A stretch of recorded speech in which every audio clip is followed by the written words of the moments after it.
Ele diz: Paulo, apóstolo de Cristo Jesus, pela vontade de Deus, aos santos que estão em Éfeso e fiéis em Cristo Jesus.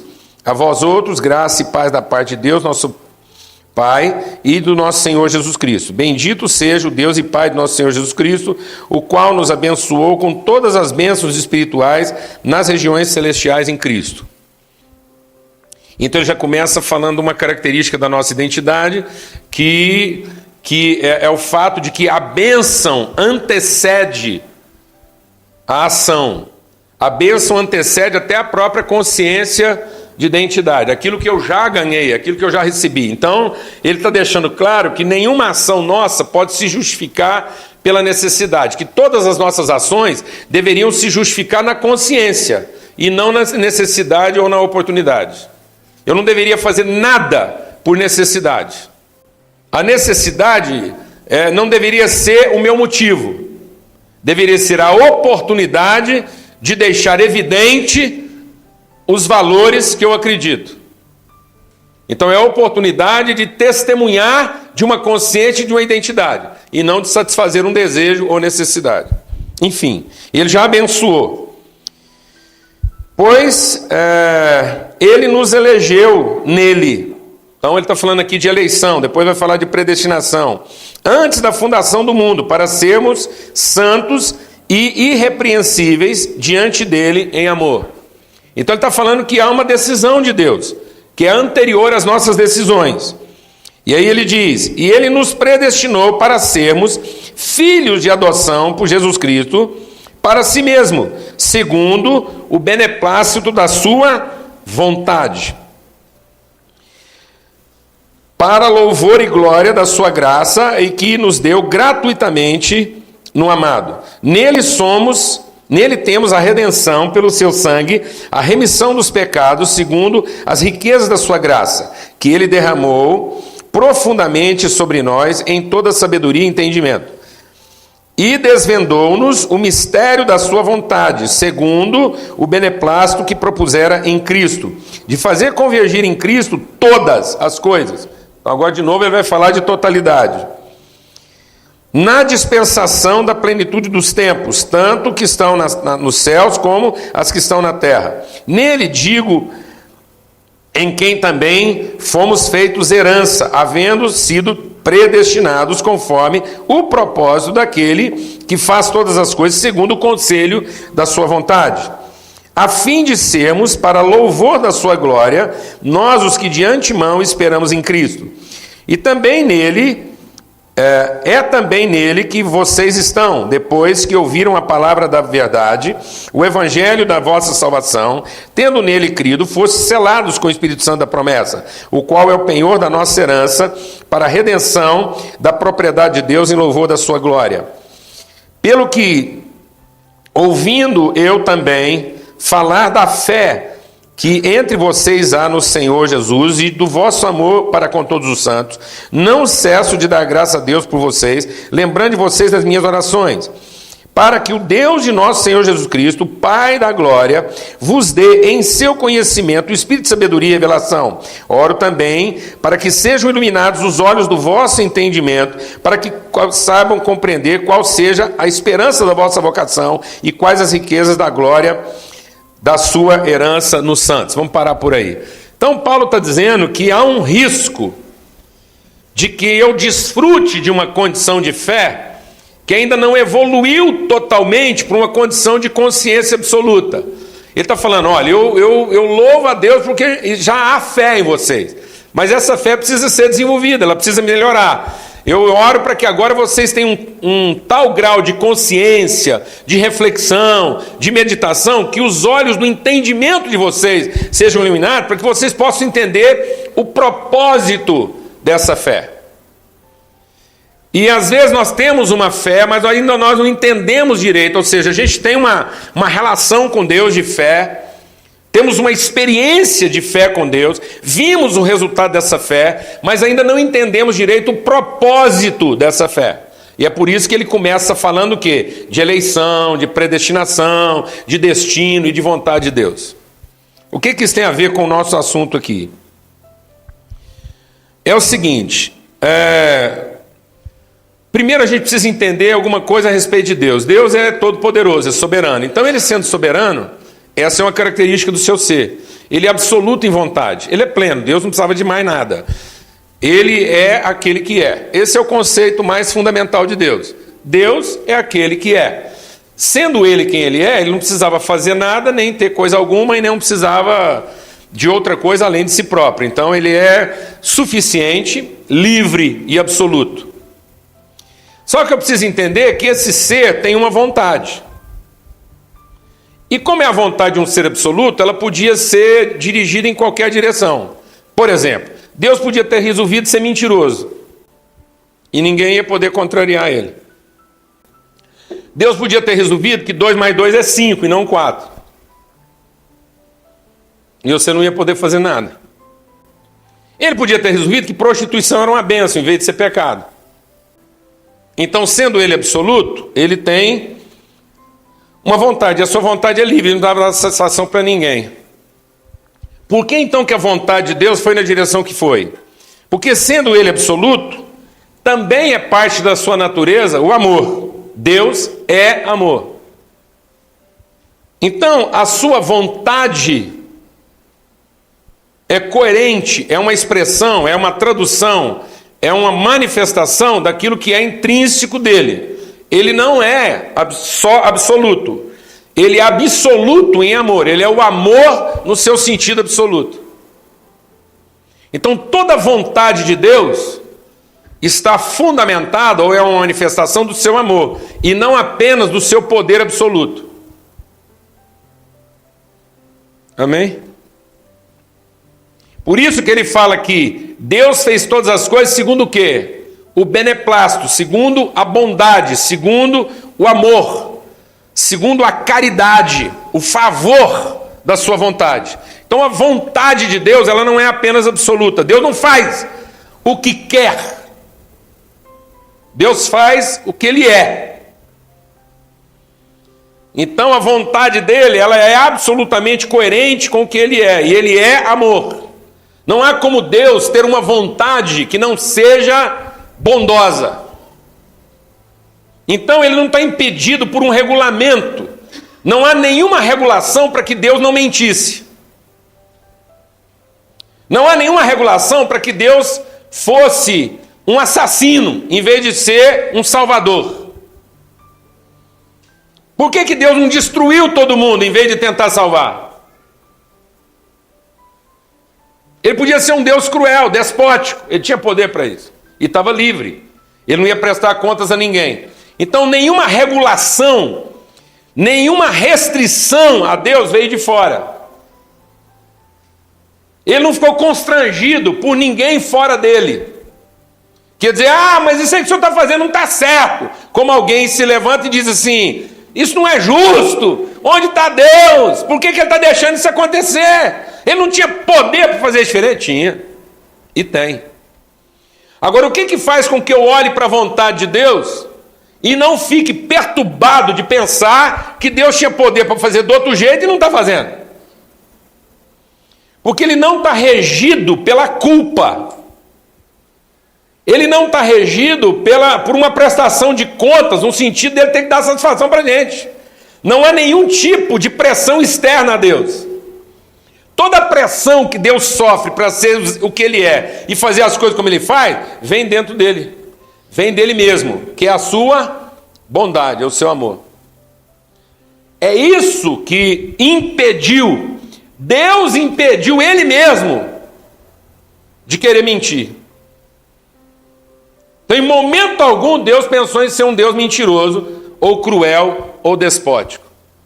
Mas não porque alguém dissesse para ele que isso não estava certo. Então não é uma questão de certo ou errado. Está vendo? Não é uma questão das práticas. É uma questão de ser coerente com a sua própria identidade, a quem ele é. Então Deus fez todas as coisas por causa da sua vontade. E essa vontade, ela é uma vontade gerada em amor, em bondade. Sendo ela gerada em amor, e por ser em amor, ela tinha que transcender um interesse exclusivamente próprio. Então a primeira vontade de Deus foi querer ser parte de um todo, sendo ele um todo absoluto. Então existe um valor intrínseco da parte, porque o próprio Deus segmentou a sua natureza em partes, sem deixar de ser todo. E por que que ele se distribuiu em partes? Para revelar o seu amor. Porque o amor se revela em direção ao outro e não em direção a si próprio. Então, um Deus que era sozinho gerou uma parte de si mesmo, sem se fragmentar. Amém, mano? E deu condições para que essa parte gerasse outras partes, sem, contudo, se fragmentar. Amém? De modo que as partes de Deus não são fragmentos de Deus. São expressões distintas da sua totalidade.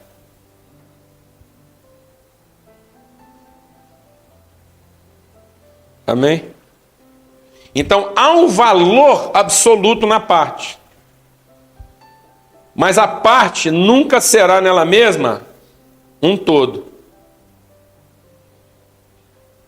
A parte nela mesma, quando a parte quer ser alguma coisa nela própria, ela é um fragmento. E como fragmento, ela não é expressão do todo. Ela só é expressão do todo na consciência do todo, porque aí ela é um testemunho da totalidade. É uma forma distinta da totalidade revelar a si própria. E por que isso? Porque Deus é amor. Ele não é só poderoso, ele não é só Deus, como a gente pensa que ele é. Então há um desejo de Deus. Aí a palavra de Deus diz o quê? Ele fez isso segundo a sua bondade. Ele elegeu, ele determinou, ele predestinou. Então aí o que Paulo está dizendo é o seguinte: eu tenho orado para que vocês possam entender o propósito, o sentido, a razão pela qual Deus fez isso tudo. E talvez é aí que está o nosso problema. Nós olhamos para Deus numa perspectiva de necessidade, numa perspectiva de oportunidade, numa perspectiva de contingência. Ele é Deus, eu não sou, eu preciso dele, parece que ele tem um plano para cumprir, e nesse plano ele precisa de mim, a relação fica toda fisiológica, é uma relação de necessidades, qual é a regra, qual é o regulamento, isso não está dentro de mim, mas eu obedeço, porque afinal de contas tem um Deus lá que se eu não obedecer pode mandar para o inferno. Então nós temos uma associação de fragmentos. Nós tentamos fazer da sociedade uma harmonização de fragmentos que são um todo em si mesmos. Eu sou um todo em mim mesmo, fragmento de uma sociedade fragmentada, então qual é a lei que vai nos harmonizar? Nenhuma. Nenhuma lei será capaz de nos salvar. Aliás, toda forma de regulação vai nos condenar. Porque a única coisa que pode nos salvar é a transformação da nossa consciência, a partir da revelação de Deus em Cristo Jesus. Porque em Cristo Jesus está a revelação de que o todo gerou a parte, para que o todo pudesse ser conhecido a partir das partes. E as partes não são fragmentos do todo. Então, a vontade de Deus podia ser qualquer uma, mas ela é uma expressão do seu amor. Um Deus que era absoluto na sua forma de ser e que se tornou parte. Ele acrescentou alguém a si. Então ele agora é o Deus Pai, Filho e Espírito Santo. E esse Filho gerou partes de Deus. Então as partes de Deus não são agregadas a ele, não são estranhas a ele. Nós não somos partes associadas a Deus. Nós somos partes geradas de Deus. A salvação não é como uma coisa estranha, se associa a Deus e se torna parte dele. A salvação é entender que eu era estranho porque eu entendia que eu era um todo em mim mesmo. Eu vivia a totalidade da minha natureza, mas agora eu fui iluminado e sei que eu fui gerado de Deus onde? Na eternidade. É o que ele está dizendo aqui, vocês foram gerados antes, em Cristo. Então eu estou salvo agora porque eu não consigo mais pensar o motivo da parte. Eu não sou motivado pela parte. Não é a parte querendo ser todo. É o todo querendo ser parte. Amém, mano? Não é a minha necessidade de se enquadrar no regulamento de Deus para que eu ambicione ser parte do todo. Então Deus não pode ser minha ambição. E a crença está fazendo a gente ter ambições em relação a Deus. A gente inveja Deus com a nossa crença. A gente cobiça Deus com a nossa crença. Então, muitas vezes a gente está achando que tem fé e não é fé. É cobiça. É ganância de Deus. É uma parte que não consegue ser toda nela mesma, então ela quer cumprir o regulamento, pagar a taxa para fazer parte do todo, porque sendo parte do todo ela é poderosa. É a ideia satânica de que a união faz a força. E aí eu quero ser parte da maioria. Aí você vai entendendo por que quando o cara entra num contexto em que ele tem quantidade suficiente de partes para enfrentar o todo, ele se sente poderoso. Porque agora ele tem uma tribo que o defenda. Ele totalizou a parte. Ele não entendeu a parte gerada do todo, ele está entendendo o todo gerado da parte. É como se a parte é que fizesse o todo. Eu empresto a minha crença para as partes e as nossas partes se tornam um todo. Isso é diabólico, isso é Babilônia. Agora eu vou entender que o todo, no seu amor, tem como vontade se expressar através das partes. E apesar das partes, continuar sendo o quê? Todo. Então o que me salva? A consciência do todo. Eu nunca vou estar efetivamente salvo enquanto eu não tiver consciência do quê? Do todo que gerou a parte. A parte só vai ter sentido quando ela tiver consciência do todo. Mas o todo não vai fazer sentido a partir das carências da parte. Deus vai sempre ser um arremedo das minhas carências toda vez que eu quiser gerar o todo a partir das necessidades da parte. Então isso aqui pode ser um mosaico de deuses, em que sem perceber nós estamos fazendo os nossos deuses conviverem juntos. Vamos pôr os nossos deuses juntos e vamos fazer os nossos deuses serem amigos, e aí a gente consegue conviver. Se a gente perceber que, na verdade, cada um aqui crê num Deus de um jeito. Mas como eles são deuses, são bonzinhos, eles se harmonizam e aí permite que a gente seja amigo. Quem está entendendo o que eu estou falando aqui? Então a sociedade está tentando produzir como é que chama lá quando tem lá fugiu a palavra aqui, um armistício, né? De deuses. Oi? Olimpo. É um Olimpo, mas um armistício lá, quando faz agora lá um cessar-fogo. Então vamos produzir um cessar-fogo, mas cada um continua com a sua compreensão de Deus. E aí a gente não quer sentar, meditar, refletir, colocar nossas crenças na mesa e no fim ter uma unidade de quê? De fé e dizer, puxa, há um Deus que é único e que apesar dessa multiplicidade de partes, o coração e a mente dele é a mesma. Nós vamos ter práticas diferentes, mas no fim vamos ter o mesmo espírito, a mesma motivação e a mesma mente. Isso não é um convívio pacífico. Isso é uma paz no convívio. Amém, amado? Não são as concessões que eu tenho que fazer a seu favor. Eu não tenho que fazer concessões para você, nem você para mim. Eu tenho uma consciência de quem você é. Sem que a gente tenha que fazer concessões. Às vezes nós vamos ter que radicalizar. Às vezes nós podíamos ser mais radicais se a gente tivesse mais consciência. As partes poderiam ser mais caracterizadamente partes. A gente não precisava ir quebrando as quinas das partes. Isso não tinha que ser um encontro de redondos. Quem está entendendo o que eu estou falando?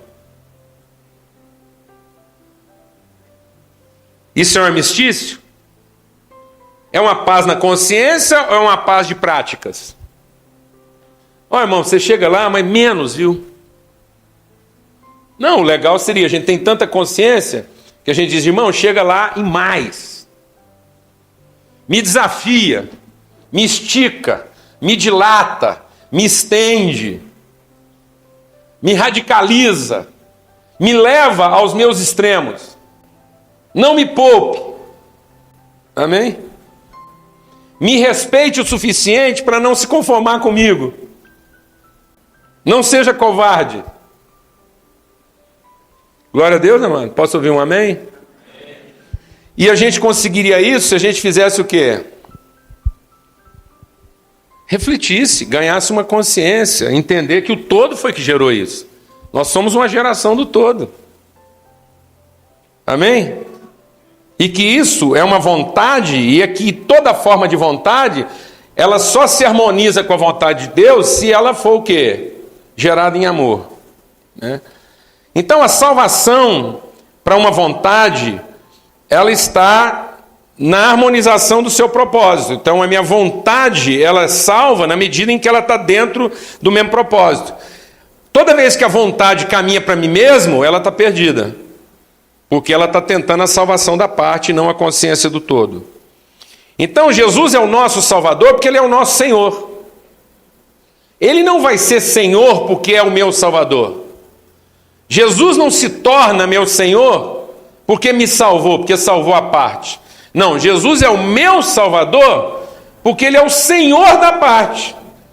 Então é a consciência de que a parte não tem uma vontade que seja absolutamente própria que produz a minha salvação. Então eu estou querendo ser salvo para depois ter consciência do todo. Então nós estamos entrando invertido no processo. Eu primeiro legitimo a individualidade para depois submetê-la à relação? Não, amado. Eu legitimo a relação e agora eu vou castigar a individualidade, eu vou trazê-la sob cabresto. O que vai disciplinar a nossa individualidade? A consciência do todo. Então a consciência do todo tem que entrar primeiro. Por isso que o Salvador é Cristo, alguém que não pensou em quem? Em si mesmo.